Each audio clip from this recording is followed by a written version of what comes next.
Shalom, my friends. Shalom, my enemies. This is your old pal, Rabbi Sol Solomon, founder and spiritual leader of Temple Sons of Bitches in Great Neck, New York. And how delighted I am to be here with a notable playwright, a scribe, and a teacher of scribing as well. He is possibly best known for co-writing the Broadway show Lifespan of a Fact, which was awarded with the Outer Critic Circle John Gassner Award. He also most recently appeared in the London staging, if you will, of our great friend Jeffrey Sweet's play The Value of Names. But more important than all of this, he is a dyed-in-the-wool pro-Israel Zionistic human being. Yes, yes, yes. So won't you please, well, don't give the devil horns. That's what, no. This is Emily Damari. Okay, good. It's Jeremy Kareken, ladies and gentlemen. Shalom to you, Jeremy. How are you? Chag Sameach. How are you? It's a very happy Hanukkah. Up the Maccabees. Happy Hanukkah, up the Maccabees to you too. Oh, it's a wonderful time to be Jewish, isn't it? It's just a delightful fucking time to be Jewish. Could be better. How are things? It's been worse. 1942 would be worse. Yeah, 44 wasn't so hot. Well, we've had it worse. So it's been bad. Now you are not in America, right? Even though you're perfectly American there. What are you? You're in England, and why the hell are you in England? I am in London. Yes, I married a beautiful English woman with the classical English name of Miranda Levy. We live here in North London, in the heart of the media and secular Jew ghetto called Muswell Hill, and this is where I live. This is where I work. What does your wife do? She's a journalist. She's a journalist with the Daily Telegraph, the Jewish Chronicle, and a few other fine publications. Daily Mail. She works all around town. So was it hard for you to uproot after all these years of being in America, and suddenly you're living in, trying to work in London, and so forth? I don't really consider myself an American. I consider myself a New Yorker, an island off the coast of America, as you well know. Was it hard? Sure. It's hard. I love America. I love New York. Things have changed in a lot of ways. There's a lot of things I'm not sad to say farewell to, or at least farewell most of the year to. I come back. I like it there. So how was doing your most recent acting project? Because I think of you as a playwright, but you were in the play called The Value of Names. Speaking of Jewishness, speaking of hard times for Jews, it was about the blacklist back in the... It sure was. Yeah. So how did that go? Oh, you muted yourself. Hold on. Unmute yourself, goddammit. What's the matter with you? I don't know why Jews this can't happens. do technology. God damn it. Okay. I just made myself a Jewish husband. So what was I doing? This is The Value of Names. Value of Names is a very interesting play by Jeffrey Sweet. I played basically a version of Zero Mostel. I changed it up. We did a little Keenan Wynn in it, but the basis of the play is Zero Mostel, who's basically blacklisted from Hollywood by Elia Kazan, among others, because they named names. And Zero had to times work with these people in the future, and sometimes didn't like doing it. He once famously said, I'll work with you, but I won't eat with you. So it was a guy who was kind of embittered. His career didn't go where he wanted it to go because he was a progressive, someone who believed in things that were other than popular at the time. So, the play, it's not a new play. Jeffrey wrote it like 20, 30 years 1980s, ago. early, yeah. Oh, yeah. So, was it received well? Because you just did it this year, yeah. It's an interesting time to do it, as Zionists are being demonized around the world. It is definitely a moment, and also the anti-Zionists and the Jew haters. They're being drummed out of their jobs by saying because they said something stupid.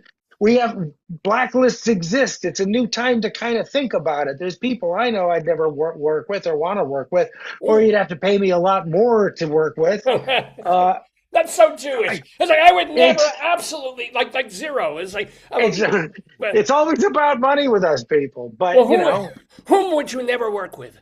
Very specifically because they're, oh, I don't want to give a name. I'm not here out there to Mandy. cause. Is his name I'm not out Mandy? there to. No, I don't boycott. I make moral decisions. I don't do boycotts. So, like, if everybody make their own choices with their own, where do you shop, where do you don't? I know where I don't shop, and I'm sorry, I won't be seeing any more Hulk movies. Other than that, I'm not saying anything. It's fair enough. I do girl cots. I will gladly go on a cot with a girl, but it's a very different thing that we're talking about with Jeremy Kareken. So let me also ask you, since we're really on this subject, you are or seem to be a very dyed-in-the-wool liberal. You hate Donald Trump, but do you feel? But it's sort of like I it's the one thing you and Trump agree on is Israel. Oh, sure, sure. I'm okay with that. Listen, I am a dyed-in-the-wool liberal within the small L sense. I I'm a free markets, free minds kind of guy. I'm a Reason magazine wearing guy that reading guy that nobody likes or understands. I have opinions. I don't have a party. So I call it like I see it. I think Donald Trump's an awful human being. I agree with him on Israel. I probably, I disagree with him on Kentucky Fried Chicken. Different, No, there's but lots of opinions. wouldn't you say that nearly everyone that you work with in movies and theater, in academia, would come to you and say, if Donald Trump is wrong about every single thing, well, doesn't it make sense that he is wrong about this one? He wears trousers most of the day. Does that mean he's wrong about that?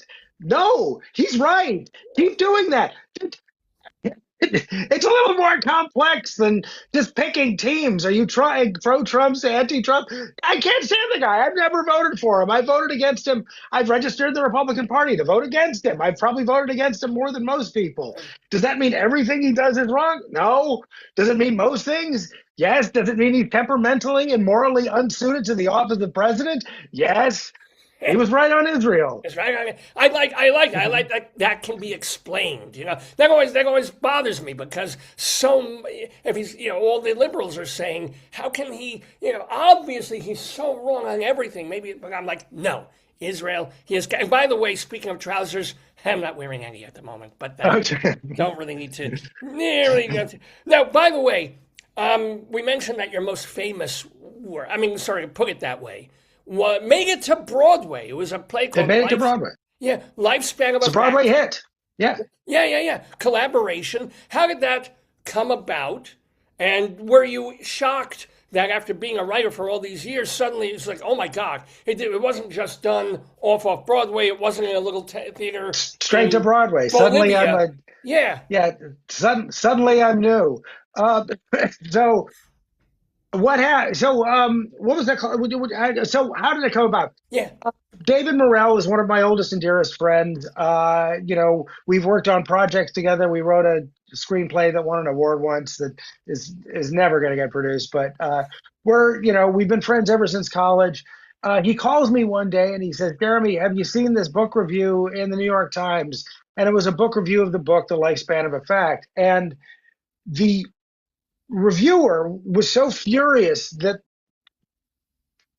this book should be written that he wrote she I don't even remember who it was just wrote the most fiercely angrily negative review I've heard since I don't know since Donald Trump reviewed the films of Since Rob Donald Reiner. Trump reviewed Rob This is Reiner, like yes, right, yeah. exactly. So I don't. This is it was so gut wrenchingly angry that it was hysterical. And we thought anything that the New York Times hates this much can't be that bad. So we went to go get the book. We read the book and we're like, there's something here. There's a movie or a play. Dave wanted to do a movie. I wanted to do a play. I wanted to do a kind of off Broadway, uh, you know, um, weird experimental piece, and Dave wanted to do a movie, so we took it to this producer Norman Twain, who we knew and sold a couple pitches to that didn't go anywhere. And he listens to us and he goes, no, boys, you're both wrong. This is the Broadway play. And we thought, uh, we've never done anything. I mean, I've got an MFA. He's Yeah. who are we? And then he said, no, this is a Broadway play. And 6 years later, it was on Broadway. Sadly, the producer didn't survive to see it. Norman was he died trying to get us a director. I mean, he was died of liver cancer. It was a lovely man. It was So did bringing really it good to guy. Broadway the fact that you had the Harry Potter? I mean, what That was the was the thing that got reason. it? Yeah.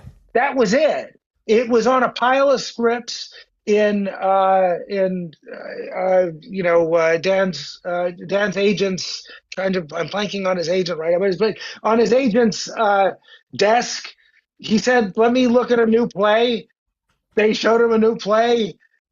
They called Jeffrey Richards, who kind of taken over and sent it to the agent and said, "What about this play?" And he said, "Yeah." So they did a reading. Um, so and it went on So, Broadway. so let me ask you about the nature of collaboration because for some people they can't work alone. They need to bounce off ideas. How do Sure. you deal with that? Because mostly playwrights are solo. They sit, they write, and it can be very difficult to unless you're parsing. You do this scene, I'll do that scene. How was your collaboration with two other people on this project? Okay. So I David and I didn't collaborate with Gordon. There's Gordon's a lovely guy, good playwright. He really was able to. There's a long story. The person I could collaborate with was David Morrell. David Morrell and I basically talked every day, bat around ideas on the phone. He was often in Scottsdale, Arizona, or Wyoming or something on a job. And we would, type to each other, chat to each other, talk to each other. Then he'd be back in New York and we talk and chat and, send things back and forth. And David and I know each other well enough that it's kind of a work marriage. So sometimes I'd be standing over while he'd be typing. Sometimes he'd be standing, he'd be, sometimes it'd be the other way around. Sometimes we'd send scripts back and forth to each other. So it just it Was there just ever a worked. conflict of the thing of something that you desperately wanted in, that they desperately wanted out, or vice versa? So okay, Yeah. yes and no, sure. So David and I, we, the producer and I, Norman was adamant that the end of the play have a very definite end, and we never agreed to that. We could never do it. We were always like we did it. We tried it his way. We tried it, and we tried it making it the ending that we got now. So it was never working. So you know we got like he said like we got 98% of a play. We don't have the play. We got 90% of a play. We don't have the whole thing. Let me send it to this other guy. I think he can fix the end. And we were like, okay. And Gordon came into the project and, you know, fixed the end, caused some other problem, but he also did not say any new writer would. That's not, you Yeah. know, so um, the but also made a lot of things in the rest of the play better. Well, So it yeah. I was mean, if you like change the ending, everything has to lead to it. You got to go back. Right? exactly. Yeah, of So course. there was enrichment that he had done, in his work. So it was so, but still had that problem at the very, very, very, very end where he wanted it definite and we wanted it vague, Mm. and also um the female character wasn't as fleshed out as she should be. Emily is The reason I say the female character is because she wasn't always named Emily. She used to be named Julie when we first wrote it, and the director was like, "Please, can I have something with a different starting letter?" And we was like, "All right, Emily." So, Sometimes um, it's as simple as, it's like, doesn't mean anything. It's not like it's representative of some mythological. well, No, I don't want a J. we That's it. believe me, we had talks. We wanted we wanted Julie because Dave, for some reason, David and I, that Julie just seems like a normal, you know, honest, smart. The audience's expectations and responsibility feels like a Julie to us. That's just the way it is in our personal mythology. But you lived with That's Emily. what Emily worked out okay. Emily, Emily was fine. you go. We're fine with Emily. So, but she wasn't. She was the character. She doesn't exist in the book. We made her up. So she has been. That took longer to develop and still wasn't ready. So then they brought David and me back to bring it home into the to bring it home into onto the Broadway. We were in rehearsal at the end, so it was So that's how this. Can you learn anything from it? No, it was all kind of a mess. Uh, Well, here's but my other question. yeah, Now, having been or being a successful Broadway playwright, how do you stop from calling your agent every week and saying, "What about this play I wrote? How come this can't? I've got 10 in the drawer and they're all good. Why?" um, well, for one, theater died for 2 years. Uh, Oh, yeah, yeah, yeah. for two, it's really hard to put up a play. It's hard to get the money to do it. I uh, I have good work. My phone is my phone number's out there. My agent Elaine Devlin is a wonderful person, and if ever I'm flavor of the month, I'll be flavor of the month. I So did write what I. I write. Well, I write what I write. here's a show that I I don't. can I cry honest. about it. Sorry. Here's a show that I honestly don't know if ever could. Maybe if they turn it into a musical. There is a play that you wrote called "These Conquered the Earth." Oh, that's a screenplay. Oh, it's a script. That was a It's a script. Makes that was a sense. screenplay I wrote with David Morrell. Yeah. That is Russ Meyer meet uh, that's Russ Meyer meets Steven Spielberg, and it starts out about it, and it's about haunted breast implants. There you go. Um, There you go. Yeah. it's an absolutely ridiculous 1950s sci-fi pastiche that David and I wrote, and we won the Hamptons International Film Festival with it, with the screenplay Originally. competition. And uh, you know It that sounds should sell hysterical. one day. Again, if it won the Hamptons competition there, wasn't there a director or a producer interested in hiring a director to make the film? At one point, we had Brad Cooper interested, but that was before he was anybody and everybody. Uh, but well, let me put it this way: if looking at it as an investor, looking at a script and thinking, is this the kind of movie I want to put $1.5 million of money that I worked hard to get as a pediatrician to make this? I hate to. $1.5 I million wouldn't do is it. nothing now for a movie. It's Okay, yeah. sure. I mean, no, but they got to get 5 or 6 of these people to do Oh, it, yeah, or yeah, they yeah. got to get, if they got to get a studio to do it. Oh my God, we would have been drummed out of Hollywood, you know, Mm, 10 years ago. I mean, it's so politically incorrect. This movie, it is. okay. It's. I know it's great, but we would have been. Oh boy, we would have been shot. So it's a very culty movie. So the upside potential grows of this kind of movie. I understand if an investor goes, Yeah, all right. I get it. I get it. So far we're keeping a bra on These Conquered the Earth. But let there's me no ask you, nudity in it. there's that's no the nudity? other thing.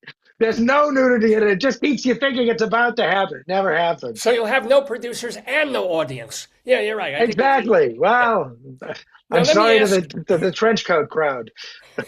Now, here's we think of, you are, of course, a writer. You are, of course, an actor, but you got to make a living too. And for I make a living. like Halabai, but for 2 decades, you actually made a decent living working for and with the Actors Studio. And everybody remembers inside the Actors Studio with the guy with the dyed beard and James Lipton. Any stories? Don't tell anybody it's died. Everybody Well, he he died. We thinks can say anything we want he about him. thought they think it's all real. Oh, oops, oops, oops. Tell us some stories, good or bad, wonderful or terrible. Oh, Yeah. I don't have any bad stories about Inside the Actor Studio. I loved Inside the Actor Studio. I was uh, I was I was the I was the researcher for Inside the Actor Studio. I did those blue cards. I typed up all the facts and looked all the did all the research for it. Um, I got the job. Because um, I think because of Zippy the Pinhead, I was at the Alan Alda interview when they were discussing the Four Seasons, and at one point, Carol Burnett in the Four Seasons. I don't know if anybody remembers this movie, 1980. It's a very good I think movie. they remade it Uh, actually. But okay, yeah, they yeah, yeah. remade it recently. Yeah, Carol Burnett pops out of the sunroof because they can't get out of Los Angeles to go on vacation. She yells, "Are we having fun yet?" And that was a very popular phrase during the 80s and 90s. And James Lipton asked him, did you make that up? And all in all, just said, yes, I think I did. And then during those student questions, I was one of the students. I was a playwriting student. I popped up and I said, actually, you didn't make it up. It was the 1970s uh, surrealist cartoonist, San Francisco cartoonist named Bill Griffith, who did it for Zippy the Pinhead. And it was like 1974. And since and they're all just looking at me like, what is wrong with this kid? And it was just how did he know that? How did I know it? I just knew it. I liked Zippy the Pinhead. Yeah, right. So, and there's a few moments in those when they cut me out, thank God, because I sound like a weirdo and a nerd, which is what I was. And so they offered me a job. They're like, can you do this for a living? And I said, can I? Yeah, of And you course I did. It did. was You fun. did for many, many years. So give us some more. You were behind the scenes. Any performers or interviewees that were really weird or hard to corral, or were they all surprisingly wonderful, or what? Oh, they were all. I mean, listen, these are all stars. So these are people who got to be. They're either in a TV show where you got to work with them, you know, 8 to 9 o'clock at night, 4 days a week, 5 days a week, or they're on a set for 3 months. They've got good people skills. Stars, they're good. They're nice. They generally know how to work a room. They're not. No one's misbehaving back there. Some of them did. One of them did me a very great favor. Jeremy Irons. Hmm. Um, What do you do? so in the middle of the show when I used to do the warm up as well. I was like, "Hello, welcome to Inside the Actor Oh, Studio." I did that as well. Um, in the middle, while they're switching from the interview to the kids question yeah. stuff, we talk in the green room. I said, "Oh, your name's Jeremy. My name's Jeremy." I do the research on the show, and this is the time when I introduce myself because they can go, "Oh," because I usually got some things that they are surprised about, or they're like, "Stay away from my wife." Not, they they were all really nice generally. So, No, but what did but Jeremy but Irons? Yeah. Jeremy Irons, what he did was especially nice. He goes, "Oh, and what you said your name was Jeremy. What's your last name?" And I said, "Karaken." And he said, "Karaken, huh?" And I said, "Yeah, Karaken." And after the show, Jim, for some reason, decides to introduce me to him because I was a student and he liked to show me off at the time. And he goes, "And this was one of our students, Jeremy." And Jeremy Irons stops. He goes, "Wait, not Jeremy Karaken, the researcher. I've heard about you. I've loved your work. I've admired your work for years." And I was like, "Oh, thank you." And he's laying it on so thick that I know he's full of shit. But Jim, who wasn't always interested in other people. He's missing it entirely. He's just noticing, like, and the next week or two, I found out my fee suddenly got doubled. I got a raise. So this Love that. was What a wonderful story. And I love to see people think that we're just out for dirt when you're an interviewer. Oh, tell me something bad about, or which star is the worst. he was lovely, Wonderful stories like that and are it's a also great joke he great. played on me. Oh, that's not a joke. It's a joke he played on James Lipton to your benefit. That's wonderful. He's really quite, and from then on, honestly, the man does no wrong. I don't, if anybody ever me too's him or whatever, I'm like, so what? He did this. He did. He paid for a year of my kid's college. God bless him. Oh, you have kids, I have 2 Mazel. kids, yes. Are you Thank you. keeping them Thank out of you. the showbiz, or what do they do? I don't know. My son seemed a little interested. I'm a little concerned, Eh. but but he's a very smart econ major at the University of Maryland. I predict better things than the drama. I'm Well, telling him to oh, stay away from the muses. It's you a tough bring. dollar. I'm sorry. You bring up Maryland because the host of this program, Dave, he has been living in Maryland and doing this show from Maryland the last few. You lived in Towson for a while, did you Not not? too far. That's right, in Towson. Yes. Yes. Any Yeah. memories, good or bad, of or funny of Towson? I. Oh my God. I hate the suburbs so much. I can't tell you. I I feel so alone there. I can't. It was during the pandemic, so Oh, most of it was kind of miserable. It's like I find the suburbs isolated enough. Well, everybody gets in their car. They never talk to each other. The coffee shops that you go to are miles and miles away, so you don't see your neighbors. It's really, are you you sure see you were just in the. Towson? Is a city. It's got a giant school there. There's I was in restaurant. Stoneleigh with very Oh, clean, oh, clean. there's Oi, oi, oi, there's oh clean. hey, it's very you know what, the deed, I'll tell you how clean it was. How The clean deed was it? says I couldn't, the deed says I couldn't live there. They didn't, the deed still had those restrictive, no blacks, Jews, or whatever. Wait a minute. Well, no. In 2019, Yes, my ex-wife is trying to get it off the deed now. She's paying a lawyer. It takes forever. They're not, obviously they're not enforceable, but they're oh, still there. wow. I think they should keep them as a history, like we of how stupid we were. So going back to the Jewishness, because hey, it's all about that. How Jewish were you raised? Were you conservative, reformed? What were you? No, none of the above. My uh, my mother is my mother was a Jewish atheist. My father was Armenian Right? agnostic. Together, they merged and they made it me. Probably not, but maybe. Uh, I I I feel culturally Jewish. Obviously, yeah.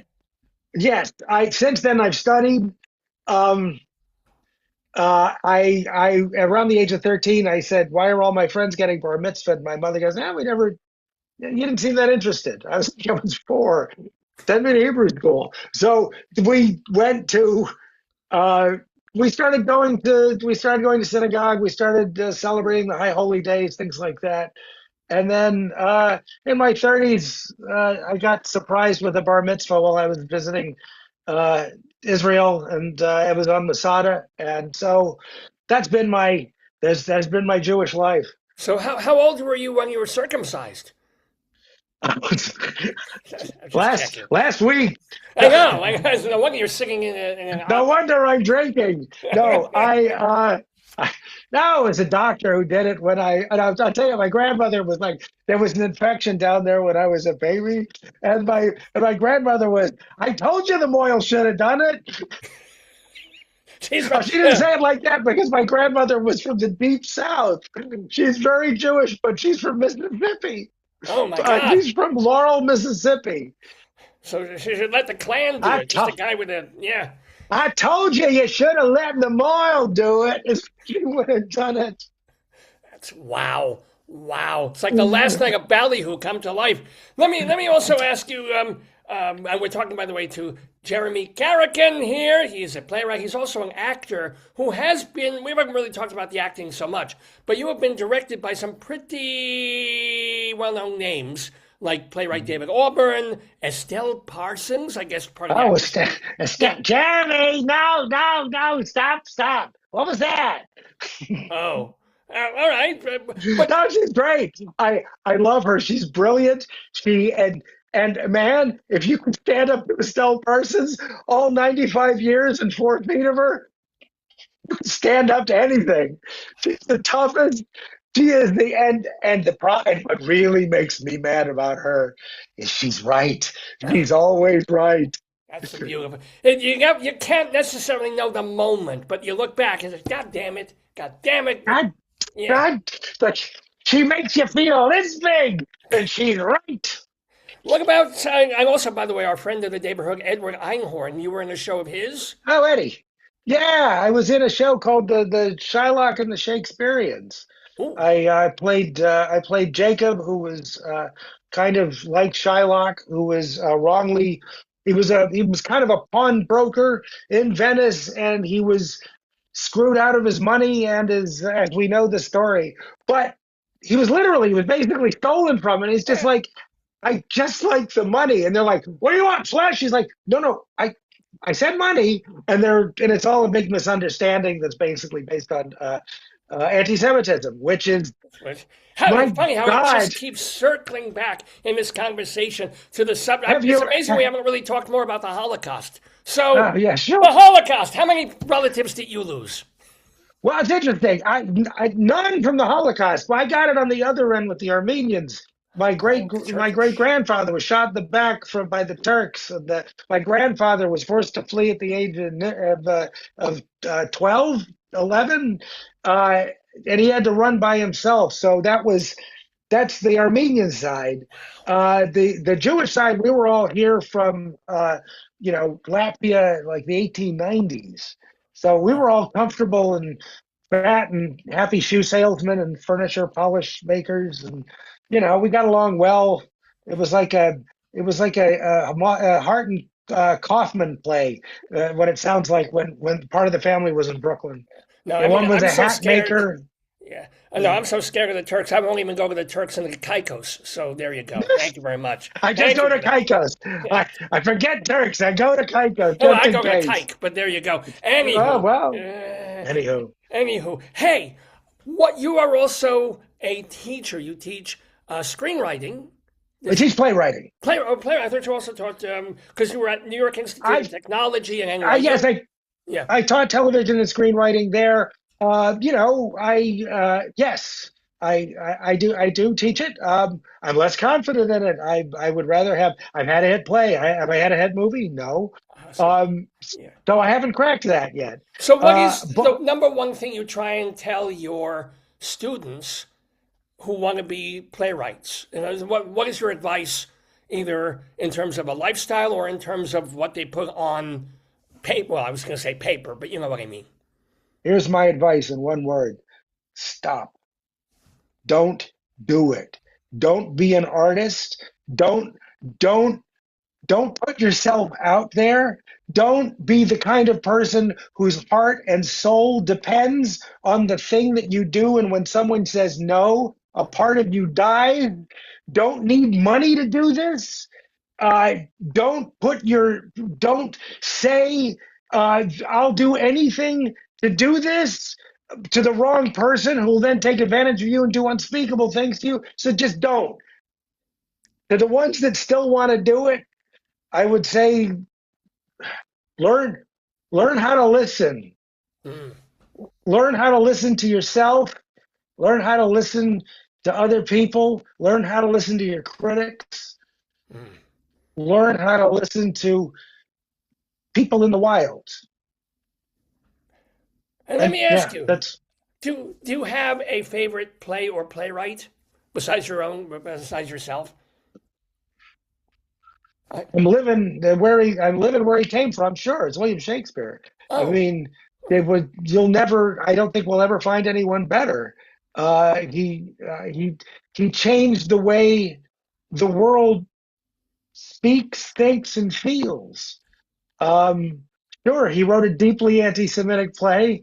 Uh, I I try to forgive him that because he's so absolutely amazing. I mean, I could talk about people who are more modern, but I can't think of a better. And do you have a favorite Yeah. Bard play?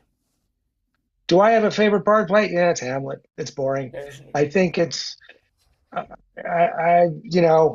it's I don't know. I go back and forth between Hamlet and Richard III because he's an anti-hero. He's a villain or an anti-hero.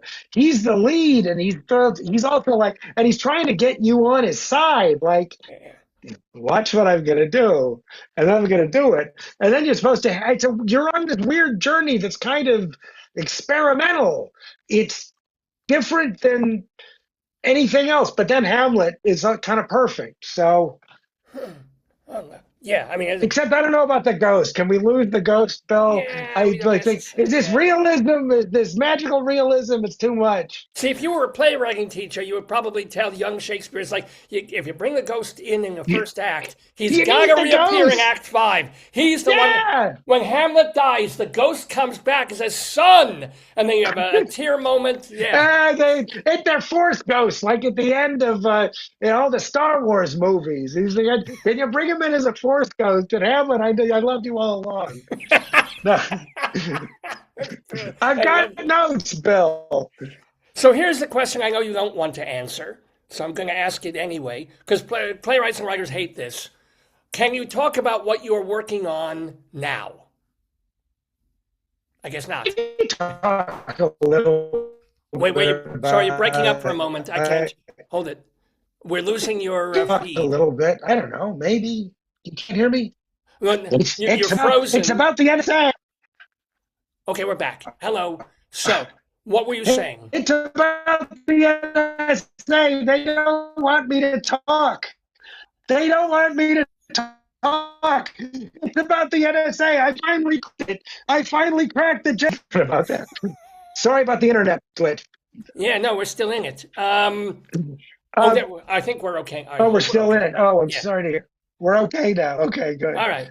So what am I currently working on now?